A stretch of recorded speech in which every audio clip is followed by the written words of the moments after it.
Time now for your forewarned weather with Cedric Haynes.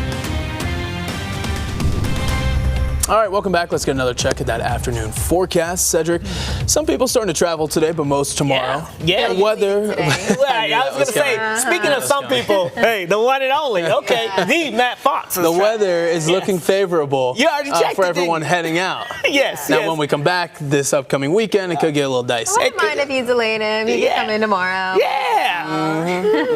Hey, I tell you what, isn't that something? Should be calling the gate agent. Hey, that's right, exactly. Hey, got to keep it moving. No plane there, sorry. No, the weather locally is looking great. So if you got travel plans anywhere really across the region, it's going to be A-OK. Now, as you get a little further to the east, that's where they're having more problems. So thankfully, we've got improving conditions. You remember yesterday I showed you this? Yeah, it looks a lot better than yesterday. Was crazy yesterday. It was. That's right. That word inversion. Man, you get used to it around here. And we haven't even hit January yet. You know, when we get that snow on the ground, then you add in the inversion. That's when it gets really milky out there. But not too bad out there right now. Instead of looking like eggnog, we've got a beautiful, nice little skim milk kind of picture showing up out there. As you can see right on down into the portions of the Salt Lake Valley here without any real issues. All right, let's look at the temperatures out there. Northwesterly flow, we had that weak front come through last night, as we called it, the inversion buster that kind of busted up things a little bit for us when it comes to that bad air.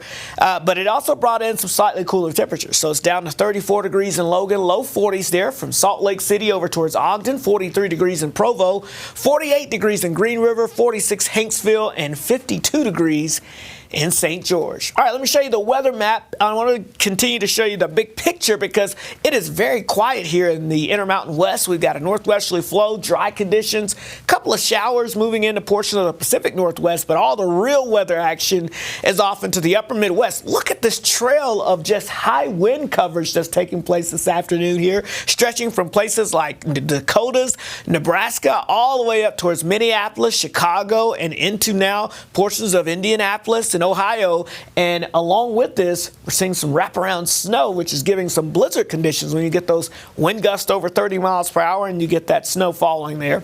And then notice we've got the heavy rainfall stretching from Atlanta up towards the I-95 corridor. So I would expect to see a few more delays starting to pop up later on today as more of that activity moves towards the East Coast. As far as here along the Wasatch Front, though, we're looking pretty good. Partly sunny skies. We'll call it mid to upper 40s for a high temperature today. Again, a few degrees cooler. Yesterday we made it into the 50s. Today only into the 40s. So you'll notice a little bit of a chill in the air. But again, that's right about where we should be for this time of the year. It is right where we should be in southwest Utah, 60 degrees.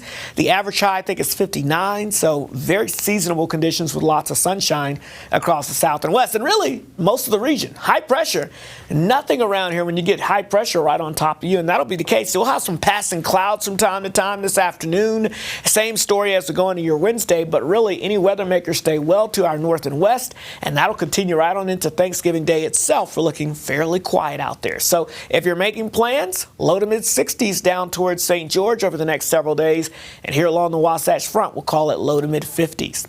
All right, let's look ahead here with that cool air mass in place for us today. That quickly moves away for your Wednesday. High pressure brings in some much warmer weather across the area Wednesday into Thursday, which happens to be Thanksgiving Day, but we're still watching the potential of some much colder air to make its way into the area as we get towards the upcoming weekend. Now, we know we're going to have some cold air moving in. What about precipitation? Well, the chances of wet weather will be ramping up Saturday into Sunday, but the details are still just very shaky in terms of how this pattern will develop here. So way I have it now, a chance of a little rain, snow mix in the valleys as we get towards your Saturday. I think a better chance across the state of precipitation as we get into your Sunday, and it should be cold enough that whatever does fall on Sunday will be snow. Now the question becomes how much, and right now it doesn't like a big amount, but it could be just enough to cause a few slick spots. So something that we'll watch. Again, we've got to continue to nail down exactly how the system is going to develop, and that will happen in the coming days. So